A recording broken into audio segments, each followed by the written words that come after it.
오늘 우리에게 주신 말씀 가운데 70장 70절 중심 절입니다.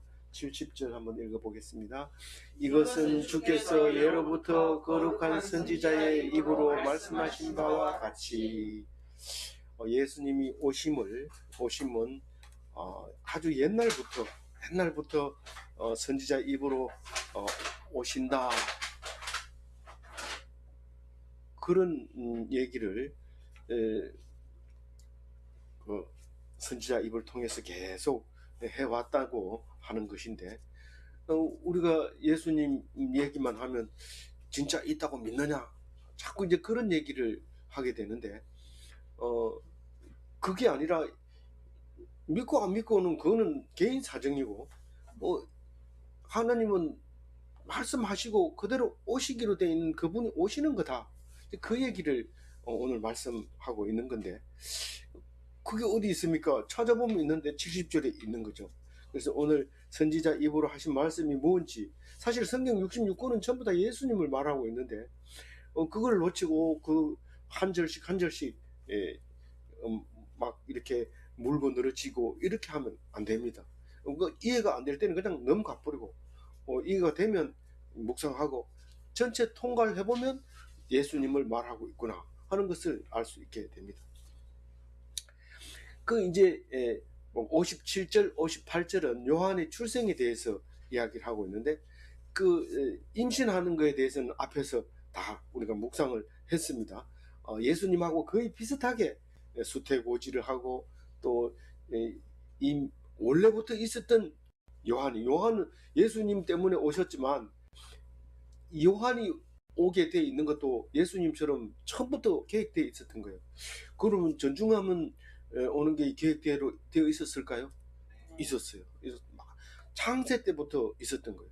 안 믿어집니까? 안 믿어져야 됩니다. 여기 대구에 가면 하중도라는 섬이 있는데, 그 섬에 가면, 하중도가 어디 있어요? 무슨 강? 금우강 가운데 팔달교 상류에 있거든요. 거기 가면 옛날에는 비닐하우스로 집을 지어놨는데, 거기에 가면 지금은 가을에는 코스모스, 봄에는 봄꽃 이래가지고 산책하기 좋게 만들어놨습니다. 가면 우리하고 집이 가까워서 걸어가도 되고 참 좋은데, 여기에 가면 코스모스가 한들한들 피어 있습니다. 그 코스모스한테 물어봤어요. 네가 어떻게 이렇게 예쁘게 됐니? 라고 물으니까 창세 때부터 그렇게 됐대요. 그게 거기 이렇게 잎이 6가닥만 나오게 이렇게 했고, 잎사귀 줄기가 이렇게 생기고, 잎사귀를 나는 이 프라타너스 잎사귀가 참 멋있는데 그걸 달라고 했는데 안 주고 이걸 주더라. 그러면서 코스모스 잎사귀를 이렇게 보여주는 거예요. 코스모스가. 야, 처음부터 이렇게 돼 있었구나. 씨앗은 여기 손톱 밑에 들어갈 정도로 작은 씨앗이, 그 안에 프로그램이 다 짜져가지고 그 속에서 그렇게 잎사귀의 개수까지 싹 메모리 해가지고 넣어놓고 우리한테 그렇게 가르쳐 주는 거예요. 그 씨앗이 어디서 나왔냐? 그러니까 창세 때부터 하나님이 만들 때 그래 만들었대요. 그래 부지런히 한 바퀴 돌고 또 한 바퀴 돌아야지 이러고 욕심이 나서 그러다가 그걸 보고 그냥 조용해지면서 마음이 차분하면서 부지런히 돌려고 하지도 않아요. 그것만 들여다보고 그냥 기뻐서 이렇게 하게 될 때가 있습니다. 우리가 엘리자베스 애 낳았구나, 이름이 아들이구나, 그 사람 이름이 요한이구나, 그래가지고 예수님을 전파하러 왔구나, 이런 아무 생각 없이 읽는 거 하고, 코스모스를 들여다보고 한 바퀴 돌지도 안 하고 그냥 기뻐서 집에 돌아오는 거 하고 다르죠. 달라요. 그래서 엘리사벳, 이 이름을 따서 엘리자베스 여왕도 있고 막 그렇죠, 이 이름이. 그래서 이제 성경에 나와 있는 엘리사벳은 다른 건 안 나오는데, 누가복음에 보면 엘리자벳이 너무도 복이 있는 거야. 마리아만 복이 있다고 하도 떠드니까 엘리사벳은 뒤로 싹 밀어놨는데, 사실은 마리아는 얼떨결에 됐지만 엘리사벳은 그렇게 기대하던 것을 고대하던 것을 얻었으니 얼마나 기쁘겠어요. 그래서 임신해가지고 하나님이 입 다물어라 이러니까 6개월 동안 입 다물고 숨어서 부끄러워서 나오지도 못하고 있었는데 그게 하나님이 제일 첫 번 만날 사람을 주님을 만나게 하려고 6개월 동안 가졌구나 이거를 알게 되죠. 그래서 더 기뻐지는 거죠. 그래서 이제 6개월 임신한 지 6개월째 예수님 만나고 예수님 만나고 3개월 동안 같이 지내다가 이제 해산 달이 다 돼가지고 마리아는 집으로 어디로 가고 집이 어디 있어요? 갈릴리 나사렛으로 가고 엘리사벳은 유다 아마도 산지가 저기 어디를 했어요? 헤브론 쪽에 그쯤 있을 거다 이렇게 생각을 하고 있어요. 근데 거기서 3개월 같이 있다가 이제 마리아는 가고 엘리사벳은 낳고 그렇게 하는 얘기가 57절 낳고 애를 낳으니까 온 동네가 막 즐거워하는 거예요. 왜 그렇게 다른 애들 낳을 때는 안 즐거워하다가 왜 요한을 낳을 때 그렇게 즐거워했냐? 사실은 다 즐거워해요. 누가 낳아도 즐거워. 부잣집 애가 나오면 참 귀한 아가 낳았다고 소문이 나고 가난한 집 애가 나면은 그 집에 하나님이 도우셔가지고 그렇게 건강한 아기를 낳았대요. 그리고 다 기뻐하고 다 기뻐합니다. 근데 왜 요한이 낳았을 때만 58절에도 또 이렇게 즐거워하더라 이렇게 적어 놓습니까? 그것은 나중에 예수님을 소개하는데 아주 중요한 역할을 하니까 그 결과를 가지고 뒤로 돌아보니까 그렇게 즐거웠더라는 겁니다. 꿈속에 용을 안 보고 아기를 낳은 아들은 없어요. 다 용꿈을 꾸고 낳았는데 그 아가 훌륭하게 되면 그 얘기를 하는 거고 찌질하게 감옥에 가 있으면 절대 그 얘기 안 합니다. 우리가 대통령 선거가 되면 누가 제일 바빠요? 기자들이 제일 바빠요. 대통령 후보가 많이 나오면 누가 더 바빠요? 기자가 더 바쁩니다. 왜요? 이 사람들의 과거를 쫙 해가지고 녹화해 놓습니다. 이 사람의 과거도 쭉 녹화해서 놔두고 동네 가서 인터뷰하고 다 해가지고 준비 딱 해놓고 마지막에 뚜껑을 딱 열어가지고 대통령 당선되는 순간 방송에 쫙 나가는데 언제 그래 준비했는지 그 사람만 취재 방송에 나가지 딴 사람 2등 한 사람 몇 표차로 떨어진 사람에 대해서는 일절 방송이 안 나갑니다. 그 사람 방송만 쫙 내보내는데 어머니한테 인터뷰 해보니까 날 때 용꿈을 꿨대. 그러면서 방송하는데 와 대단하죠. 그래서 우리 대통령 멋지다 만세 그리고 안 찍어준 사람도 와 잘 됐다 우리 대통령 잘 찍어줬다 이러면서 안 찍어주는 사람도 그렇게 기쁨으로 우리가 대통령을 환영하면서 기대를 하면서 그렇게 우리가 대통령을 뽑잖아요. 우리가 이걸 이상하게 여기고 남의 얘기처럼 하지 말고 내 얘기를 하고 있는 거예요. 내 꿈을 꿈 얘기는 아니지만 내가 태어났을 때 그렇게 기뻐했다는 거예요. 우리 누나는 내하고 생일날이 같은 날인데 생일날고만 내가 태어나는 바람에 생일도 못 얻어먹고 그래가지고 니는 생일도 못 얻어먹었다 이랬는데 그때 내가 얼마나 기뻐가지고 발이 땅에 닿는지도 몰랐어요. 그러면서 누나가 얘기를 하는 거 보는데 그 동생이 그래도 목살해도 되니까 그 말을 하지 어디 저기 까막소 가 있으면 그 얘기를 하겠어요? 누구한테 하겠어요? 말 못합니다. 그래 그렇게 이제 성경 읽을 때 잘 읽어야 돼요. 이게 나보고 하는 얘기예요. 내가 태어났을 때 이렇게 즐거워했다. 그렇게 읽으면 그건 내 얘기인 거예요. 그래서 예수님 앞에 하나님 앞에 제사 필요 없고 네가 필요하다 이러니까 내가 여기 있나이다 하면서 두루마리를 성전에 들고 간 게 누가 그런 짓을 했어요? 누가 그렇게 했어요? 제사 필요 없고 내가 여기 있나이다 이렇게 자기 몸을 드린 거예요. 재물을 드린 게 아니고 자기 몸을 성전 앞에 데리고 갔어요.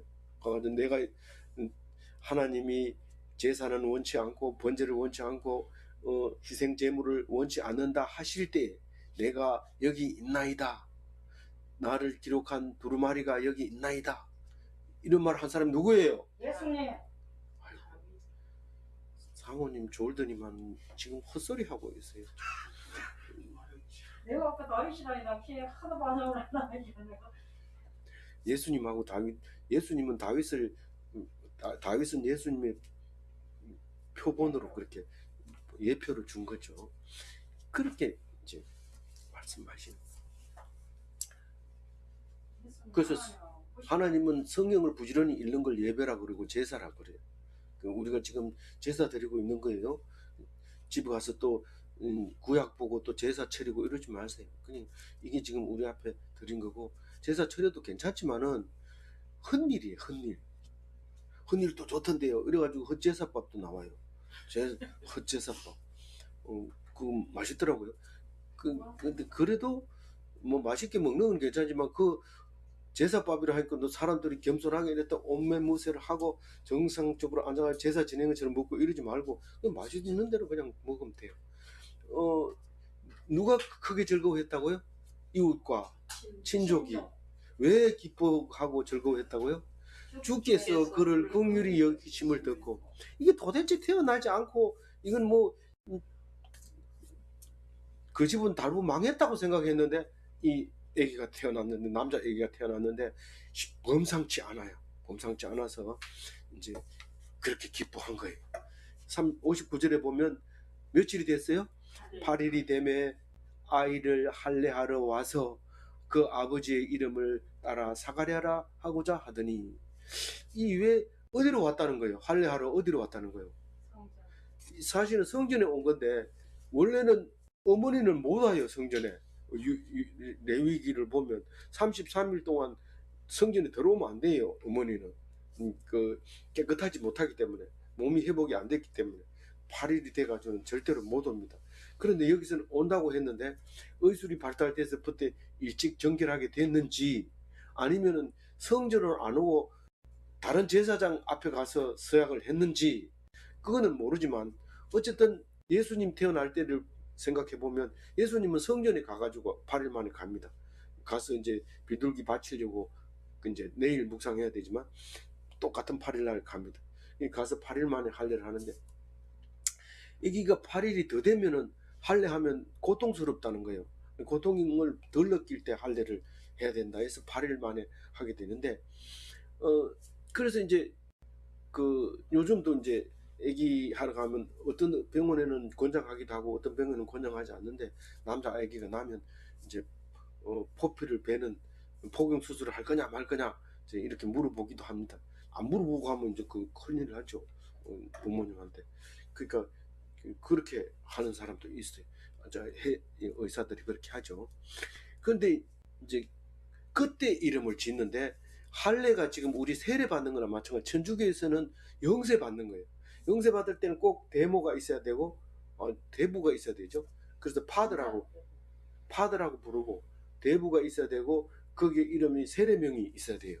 그래서 성경에 나오는 이름 중에서 하나를 선택해서 이름을 붙여야 되는데, 이름을 함부로 붙이는 게 아니고 성경에 나와 있어야 돼요. 그래서 아버지 이름이 사가랴니까 야도 사가랴다, 할례 할 때 이름 붙여야 된다, 이렇게 생각을 한 거예요.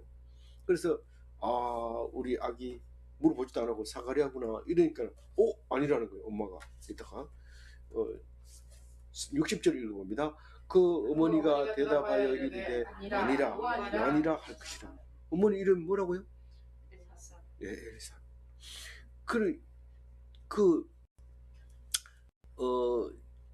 엘리사벳인데 이 아이 이름은 요한이라고 했는데 히브리어로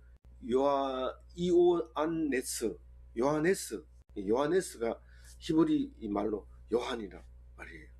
근데 영어로는 존이죠. 존.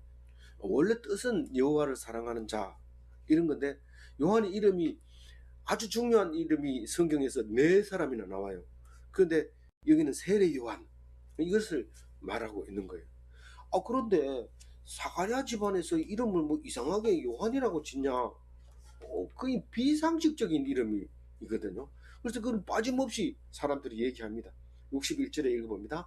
그들이 이르되 내 이 이름으로 이거는 상식 바뀌다. 세례명을 딱 세례하려고 주니까 이름을 뭐라고 지을래? 이러니까 전중하면 이거는 원래 그런 원래 이름이잖아. 그거 말고 다른 이름을 쓰라 이랬는데 그 이름을 안 쓰는 게 이상하다. 그런데 아버지한테 이제 물어봤어요. 아버지한테 물어볼 때 어떻게 물어봤어요? 읽어봅니다. 62절. 그의 아버지께 몸짓하여 무엇을 그 아버지가 말을 못한다 했는데 여기서는 들리지도 않는 것 같아요. 그게 농아라고 그래요. 농아.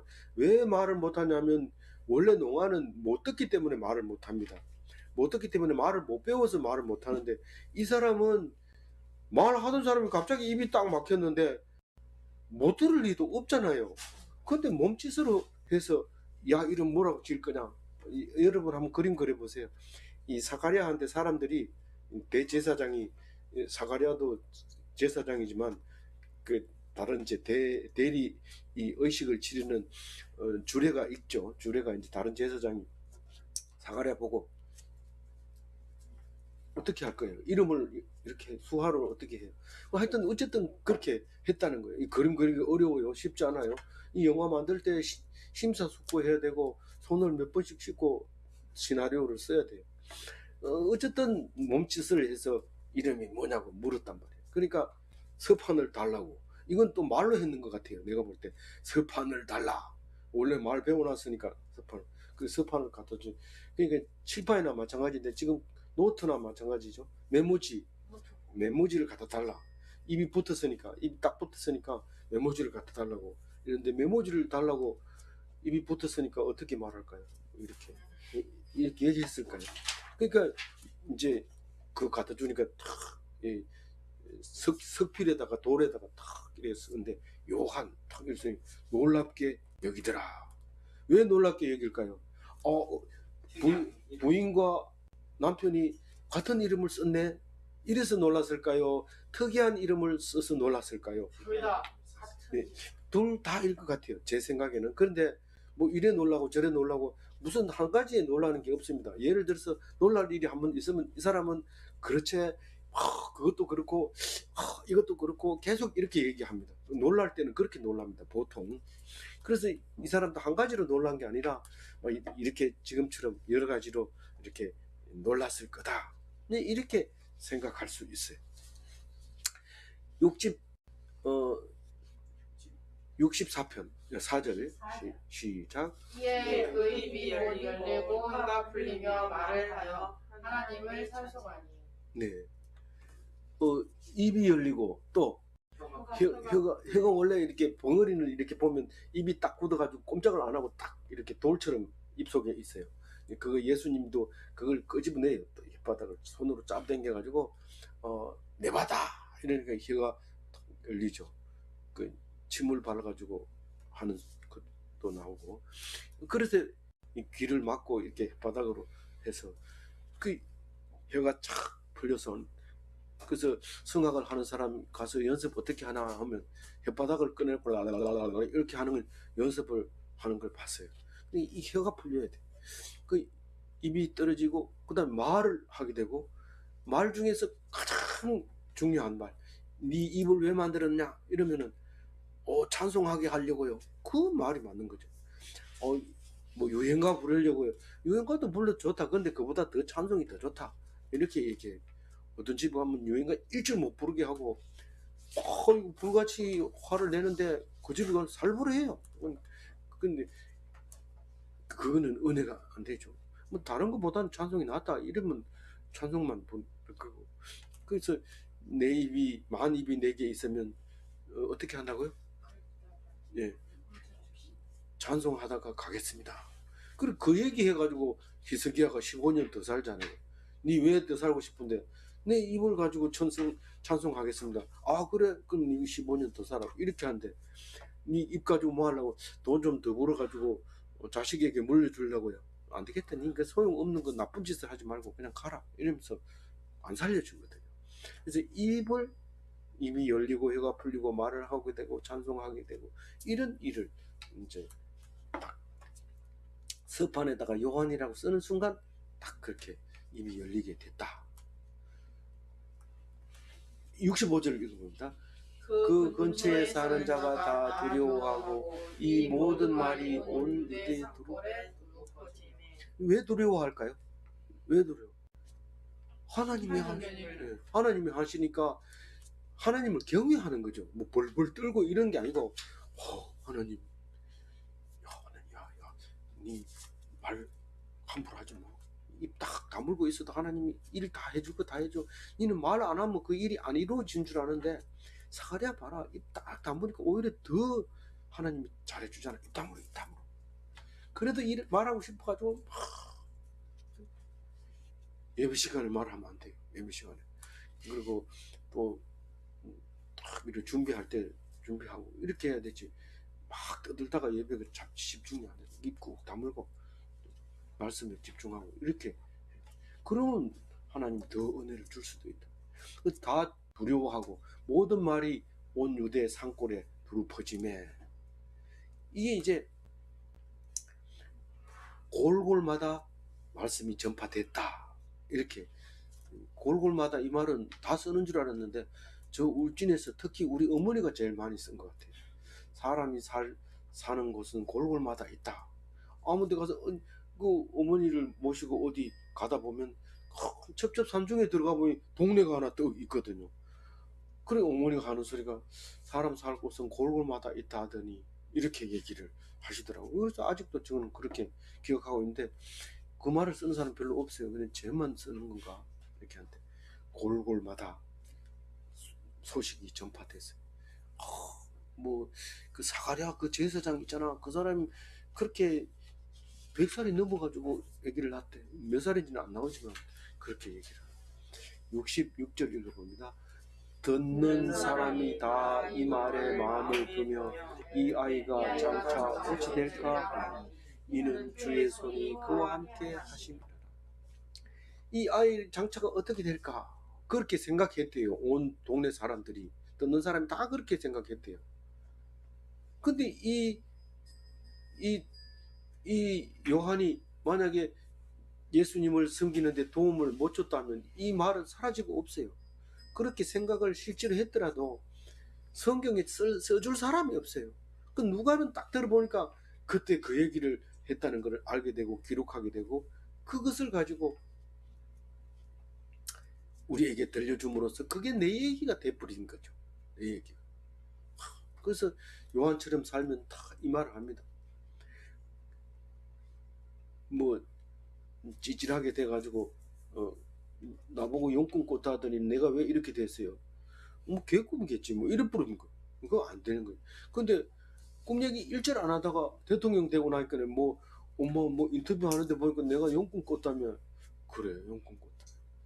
그런 얘기하는 거죠. 그러니까 이게 누구 얘기예요? 내 얘기를 내가 쓴 거. 이걸 보고 하나님이 네가 그런 생각하게 하려고 내가 이걸 쓰게 했다. 참 네가 잘한다. 그게 향기로운 냄새 분양하는 거예요. 향기로운 하나님이 좋아하는 그 냄새 향을 피우고 그 전에는 향 피우기 전에는 기름치 태우는 거.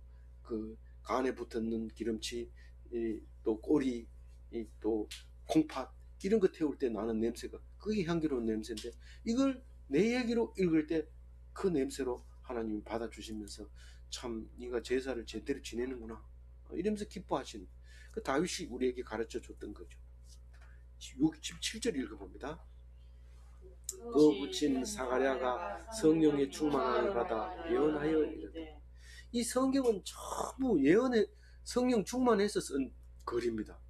성령이 충만하면 누가 쓴 글이에요? 하나님이 쓴 글이에요. 아니라고 빡빡 우겨도 그거는 성령 충만하지 않는 사람이 빡빡 우기는 거지 성령 충만한 사람은 아이고 어떻게 이렇게 글을 쓸 수 있을까? 이게 사람 손으로 빌려가지고 쓴 글일까? 참 상상을 못할 글을 썼네 이렇게 말하게 되는데 그 말할 때 그 사람이 성령 충만해서 그 말을 하는 거예요. 야, 니 아직도 그게 하나님 썼다고 믿냐? 그 요새 같은 세상에 그렇게 말하는 사람이 어디냐? 이렇게 하면 그거는 성령 해방하는 사람, 성령 해방죄에 걸리면 살기가 어려워요. 거의 죽음에 가까이 갈 수 있어요. 그래서 이제 68절부터 어디까지 이 얘기를 해요? 이 사가랴 말이 마지막까지 하죠. 마지막 한 절 빼고 다 합니다. 네. 이제 그 사람이 노래하는 노래, 그 사람이 말하는 말이라고 생각하고 읽어야 되지, 다르게 읽으면 다르게 또 이해될 수 있어요. 찬송하라, 찬송하리로다. 이 말은 뭐 그냥 자기 혼자 듣든지 안 듣든지 찬송하라, 찬송, 할렐루야 이렇게 하는 거예요. 주 이스라엘의 하나님이여 그 백성을 돌보사 속량하시며, 이 돌보사는 잘하는지 잘못하는지 불꽃 같은 눈으로 보고 있는 거예요. 그 이스라엘의 하나님, 이스라엘 하나님 백성을 눈동자 같이 보고 있다는 뜻이에요. 눈동자는 어떻게 하는 게 눈동자 같이 보는 거예요? 자도 눈동자만큼은 떠 있어요. 그래서 자는지 죽었는지 알아보려면 눈동자를 뒤집어 보면 눈동자가 멀쩡히 안 깎이고 서 있으면 이건 살아 있는 거고, 그 눈동자가 허옇게 돼버리면 그건 죽은 거예요. 갔네 이렇게 눈을 까뒤집고. 그래서 불꽃 같은 눈동자 같다, 이 말은 우리가 잠도 주무시지 않고 우리를 돌보신다. 그래서 그 불쌍한 사가랴에게 아이를 주셨구나, 그 말을 하고 있는데, 사실 깊이 따져보면 이거는 예수님을 하는 말이죠. 아버지가 아들을 놓고 하는 말이 아니라 예수님을 위해서 이 아들을 보냈구나 하는 얘기를 이제 하는 건데, 그 맥락을 잘 못 짚으면 요한을 얘기하는 건지 예수님을 얘기하는 건지 잘 모르는데, 사실 두 개는 너무 똑같아 가지고 누구 얘기해도 상관은 없어요. 그러나 예수님을 위해서 요한이 왔다는 얘기를 분명하고 선명하게 얘기를 해요. 우리가 못 찾아내서 그렇지. 그래서 이스라엘 백성을 돌보아서 요한도 주시고 예수님도 주셨는데, 그렇게 준다는 뜻은 속량했다, 죄를 없앴다, 흠이 없앴다. 흠이 없어서 없앤 게 아니고 믿으면 없어지는 거예요. 사라지는 거예요. 그래서 그것을 돌보시고 속량하시며, 69절 읽어봅니다. 우리를 위하여 구원의 불을 그 종 다윗의 집에 일으켰으니. 이제 이 얘기는 계속해서 예수님 이야기할 때 나오는 겁니다. 구원의 뿔이라는 것은 구원하실 왕을 말하는 겁니다. 구원하실 왕이 왔다고 그러니까 사람들이 우리 왕 왔대, 헤로드 왕 저거 가짜야, 우리 왕이 아니야 그러면서 로마에게 대항하고 예수님에게 추종하던 사람들도 있었어요. 그러나 예수님이 야단쳐서 칼도 못 가지게 했던 예수님이잖아요.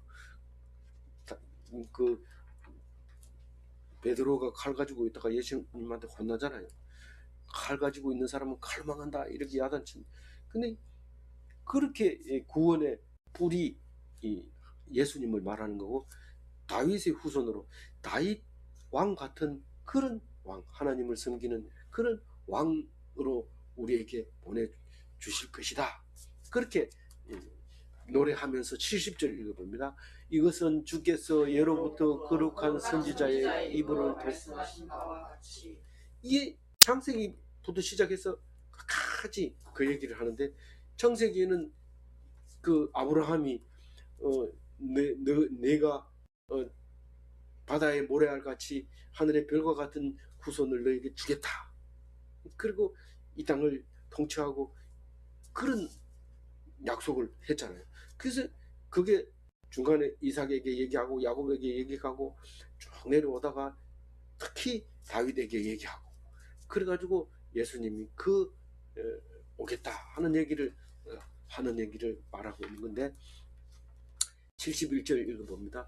우리 원수에게서와 우리를 미워하는 자의 손에서 구원하시는 일이라. 구원은 죽을 사람을 살리는 건데, 어떻게 죽나, 이렇게 병들어 죽을 수도 있고 또 원수에게 맞아 죽을 수도 있고 뭐 교통사고로 죽을 수 있고 그래요. 그러나 원수도 원수고 교통사고도 원수고 죽음도 원수고, 그 원수의 손에서 구원하는 게, 완벽하게 구원해 주는 게 예수님이에요. 완벽하게 구원해 주는 거예요. 어떻게 원수에게서 뿐만 아니라 그 죽음을 원수로 여기는 사람에게도 죽음을 이기게 해준답니다. 그래서 부활하게 해주는데, 그게 우리가 안 믿으니까 예수님이 직접 우리에게 보여주는 게 부활이잖아요. 그거 안 믿으면 안 돼요. 믿기 싫으면 믿지 마세요. 그거 안 믿으면 가장 불쌍한 사람이라고 그래요. 가장 불쌍한 사람. 그것도 안 믿으면서 교회에 헌금은 왜 그래 많이 갖다 주는? 니 먹을 것도 안 먹고 헌금했잖아. 니 주일날 놀러도 안 가고 교회 갔잖아. 근데 예수 안 믿으면 그보다 불쌍한 게 없다. 그렇게 성경에 그렇게 얘기를 해요. 누가 얘기했는지 그 사람한테 좀 가서 좀 배워야 되겠다. 세상 사람은 가르쳐주는 사람이 없어. 이런데 사람한테 배우지 말고 성경에서 배우면 돼요. 사람 의지할 필요. 물론 해석할 때 좀 도와달라 하는 그 정도는 할 필요 있죠. 이 71절 읽어야 돼요. 72절 읽어야 돼요. 시작. 우리 조상을 긍휼히 여기시며 그 거룩한 언약을 여기셨으니. 이 거룩한 언약이 뭐냐면 예수 그리스도 하나님 아들 구세주 이거를 말하는 거예요. 그 보내주겠다는 그게 언약이에요. 다윗의 집에 일으켰으니 다윗 언약 아니야? 예, 다윗 언약인데 뭐예요? 예수 그리스도 하나님 아들 구세주 순서 안 바뀌고 언제든지 읽을 수 있어야 돼요. 그거를 익투스라고 얘기해요. 머리자만 따서. 익투스는 물고기라는 뜻이에요. 그래서 로마가 기독교를 국교로 하기 직전에 많은 사람들이 이 신앙을 가질 때 물고기 그림을 이렇게 그리면 기독교인만 알아듣고 마음을 열고 하나님 이야기를 허심탄회하게 나눌 수 있습니다. 예를 들어서 탄압하는 로마 군인이 왔는데 물고기 이렇게 그려봅니다. 그려보면 딱 탄압하는 사람은 못 알아보니까 만약에 알아봐버리면 그것도 오히려 붙들려가죠. 네가 기독교인이란 증명이구나 이렇게 붙들어가니까 쭉 얘기해보다가 마음을 열어볼 만하다. 이 사람은 뭐 잘 모르는 것 같다. 이럴 때 딱 물고기를 그립니다. 그랬을 때 알아들으면 기독교인으로서 마음을 열고 아니면은 몸조심해야죠. 너 이게 뭔지 모르고 그냥 낙서했는데요. 이렇게 하고 넘어갈 수도 있는 거죠. 그래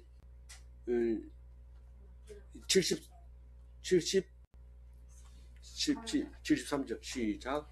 곧 우리 조상 아브라함에게 하신 맹세라. 이게 아브라함 때부터 예수님이 보내주겠다. 사실 우리에게 들려주는 거는 소리로 들려준 거는 그때부터지만 창세 전부터 계획하고 있었어요. 그런데 하도 안 믿으니까 이제 결국은 지금으로부터 2020년 전에 딱 보내주신 거죠. 74절 우리가 원수의 손에서 건지심을 받고 75절 종신토록 주의 앞에서 성결과 의로 두려움이 없이 섬기게 하리라 하셨도다.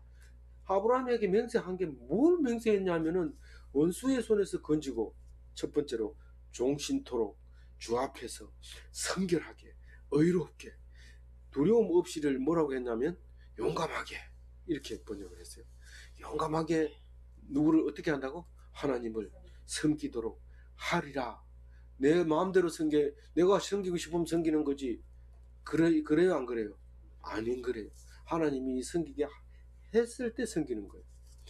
원수에게서 건지고 여호와를 섬기게 하리라. 이 두 가지를 약속했는데 언제부터? 아브라함 때부터 언제까지? 다윗을 통해서 그리고 계속해서 선지자의 입을 통해서 그렇게 얘기를 했다고 얘기하고 있습니다. 사실은 이 성경의 클라이막스를 지금 말하고 있는 거예요. 클라이막스가 73, 74, 75가 이 성경의 클라이막스. 이거를 약속했는데 이제 이루겠다. 그런 얘기를 하고 있습니다. 안 믿는 사람도 있고 믿다가 안 믿는 사람도 있고 뭐 벌벌 떠는 사람도 있고 성결하지 않는 사람도 있고 근데요. 그거는 하나님 백성 아니죠. 그건 당신이 모르고 자꾸 그 사람이 하나님 백성이 교회 열심히 나고 장로인데요. 그래도 그건 아니죠. 그건 하나님 백성 아니. 그건 우리가 세운 장로지 하나님이 세운 건 그건 아니죠. 목사님도 마찬가지예요. 그 이 두 가지를 74, 75를 원수의 손에서 건지시고 여호와를 섬기게 하겠다. 그게 아브라함의 후손이고 아브라함의 자손이고 예수님을 통해서 그렇게 하게 하겠다. 그 얘기죠. 76절 봅니다. 이하여 내가 지극히 높으신 이의 선지자라 일컬음을 받고 주 앞에 앞서 가서 그 길을 준비하여. 요거를 읽으면 요게 요한을 얘기하고 있는 것 같죠. 주 앞에서 요것만 그 뒤에 줄을 빼면은 이 예수님을 얘기하는 것 같은데, 예수님도 선지자라고 말했으니까. 근데 요거는 이 아이여 하고 이 아이에 대해서 얘기하니까 아직 예수는 태어나지 않았어요. 그러니까 이 아이여 이러면 요한 보고 하는 소리예요. 네가 하나님의 선지자라고 일컬음을 받겠다. 실제로 공식적인 선지자는 마지막 선지자입니다. 예수님도 선지자라고 부르지만은 그 선지자는 이 선지자하고 다른 선지자예요. 왜냐하면 여기서 말하는 선지자는 예수님이 오실 것을 예언하는 선지자고, 예수님 이후에도 선지자가 있었어요. 많이 이름을 기록했어요. 그거는 예수님 이후의 선지자는 사람들을 이끌어서 하나님께 이끌어오는 그런 선지자를 얘기하는 거고, 이거는 예언하는 선지자로서는 요한이 마지막 선지자라고 예수님 입으로 얘기를 한 거죠. 그래서 주 앞에 앞서가서, 이 말은 하나님의 성령을 인도함을 받아서 주의 길을 평탄하게 하는 그 뜻입니다. 주 앞에 가서, 주 앞에 앞서가서 예수님의 길을 준비하여 평탄케 하는. 뭐 예수님이 똑바로 가면 되지 뭐 요한 없이는 그 길을 못 갑니까? 요한이 회개하라, 하나님께 돌아오라, 그렇게 평탄하게 길을 해놨기 때문에 예수님이 가서 내가 다윗의 아들이다 이러니까 전부 떼거리로 모여드는 거지. 다윗의 아들이 누군데? 그거 어땠어? 이렇게 해버리면 예수님은 그만 3년 공생애 가지고는 안 되고 아마 20년 공생애를 살아야 될 거예요. 그럼 예수님이 너무 고통스럽잖아요. 그래서 3년 동안 살아도 할 일 다 했어요. 그래서 그렇게 하신 거죠. 77절 읽어봅니다. 주의 백성에게 그 죄사함으로 말미암는 구원을 알게 하시니. 이 구원을 가르쳐 준 거예요. 네가 이제 물로 세례를 받거니와 내 뒤에 오시는 이는 불과 성령으로 세례를 주실 것이다. 이렇게 말할 때 그게 이제 준비하는 거죠. 야, 이게 물로 세례를 일단 받아야 뭐 성령 세례를 받든지 하지. 이러면서 세례를 받아. 우리도 뭐 물 세례를 받기 전에 성령 세례를 얼마든지 줄 수 있어요. 그러나 우리가 눈으로 볼 때는, 그래도 우리가 인정할 때는 물 세례부터 받은 사람을 인정하자. 그렇게 이제 우리끼리 약속했는데, 니만 유별나게 성령의 사람이냐 이러면 우리가 성령을 임하기가 어려워져요. 그러니까 순리대로 하는 거예요. 옳다 그러다 우리는 판단할 자격도 없어요. 그래서 순리대로 이렇게 따라갈 때 하나님께서 이제 구원해 주시는 거죠. 그래서